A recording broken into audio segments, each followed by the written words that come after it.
What does Parshat Miketz have to do with the Count of Monte Cristo? I'm Yoni Berg, and this is Pop Culture and the Parsha.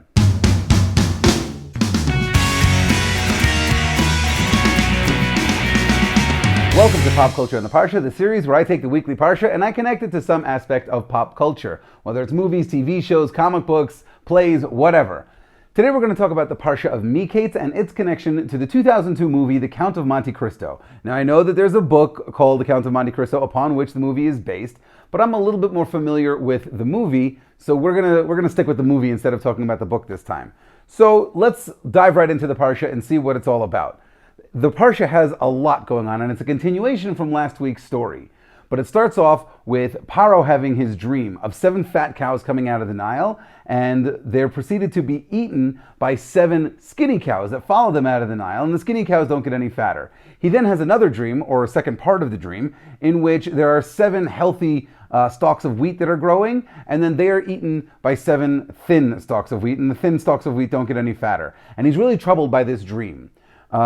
Nobody can figure out what the dream is about until the butler comes along and says to him, hey, when I was in prison, I had a dream that I couldn't figure out, and someone was in there that was able to interpret it correctly. Maybe he can do the same for you. And they call on Yosef, and Yosef comes before Paro to interpret Paro's dream. And he accurately interprets the dream to mean that there's going to be 7 years of a lot of wealth, of 7 years of plenty, followed by 7 years of famine. And then Yosef suggests to Paro, maybe you want to appoint someone to take some of the food from those 7 years of plenty and put it aside so that we'll have a food bank for those 7 years of famine afterwards. And Paro says that's a fantastic idea, and he appoints Yosef to the position, raises him to a level of unimaginable power, except for just below Paro himself, changes his name to Tzafnat Paneach, and puts him in charge of the whole shebang. Meanwhile, back in Canaan, Yaakov and his sons need food. After those 7 years of plenty, the famine hit pretty hard, and they needed food. So Yaakov sends all of his sons, except for Binyamin, down to Egypt to get some food. When they get down there, they, like everybody else, has to meet with Yosef to buy food. Yosef instantly recognizes them, but they don't recognize him. And he accuses them of being spies. And they say, no, we're all sons of the same man. One of our brothers is gone and the other one is up with our father. He says, fine, go get him, bring him back here, and then we can talk. So they go back, except for Shimon, who's held as a hostage, and they go back to get Binyamin, and Yaakov reluctantly allows Binyamin to go with them back to Egypt. They go back down to Egypt, and everyone seems happy. Yosef seems satisfied. He gives them the grain that they were asking for, but he then plants his goblet in Binyamin's bag. And on the way out, he says, hey, one of you stole my goblet. And they said, no, that's not us. We don't do that kind of thing. Anyone you find it on, you can put him to death, and the rest of us will stay here as captives. And Yosef says, no, that's a bit excessive. Whoever I find it on will be a captive, and the rest of you will be free to go. And they said, fine, no problem. We have nothing to hide. And they all dumped out their bags, including Binyamin, because none of them had any reason to think that they had stolen anything, because they didn't. And then Yosef's goblet, of course, is found in Binyamin's bag, and he says, okay, you guys can go, and I'm keeping Binyamin here with me. And that's how the Parsha ends. Kind of a cliffhanger note to it. And that's the ending of the Parsha. So what does any of that have to do with the Count of Monte Cristo? Well, the answer is everything. Absolutely everything. They are so similar, it's incredible. The Count of Monte Cristo, for those of you who haven't seen the movie or read the book, The Count of Monte Cristo is a story about a man named Edmond Dantes, who is a nice guy by all accounts, but he's surrounded by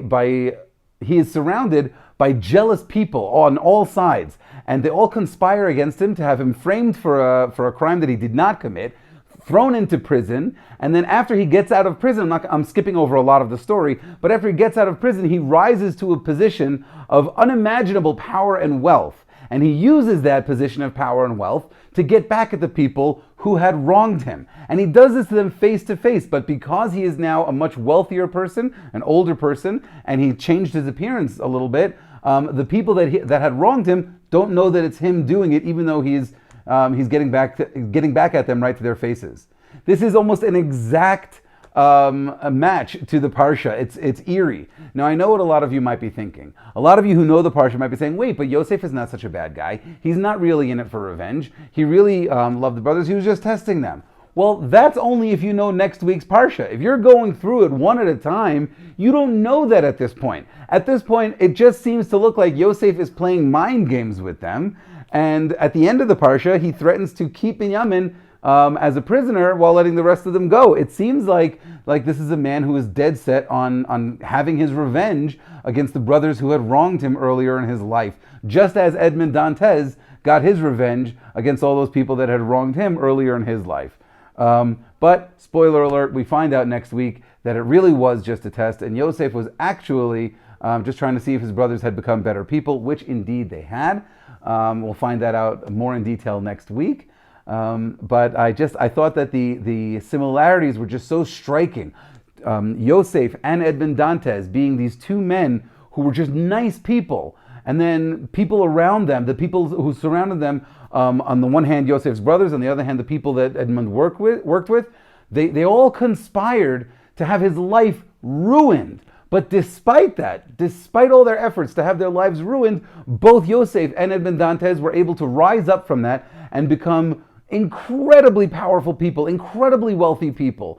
And they rose to such levels that the people around them had no idea that it was them pulling the strings later on, playing games with them, and getting the revenge that they actually rightfully deserved. It's an amazing parallel. And I think it's just a wonderful example of a story from the Torah being reused in an amazing way.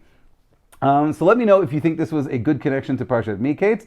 Let me know in the comments below. Let me know if you think there's another aspect of pop culture that relates to Parshat Miketz. Obviously, I'm not talking about the movies that were made on it, like Joseph, King of Dreams, and Joseph and the Amazing Technicolor Dreamcoat. Those are givens, obviously.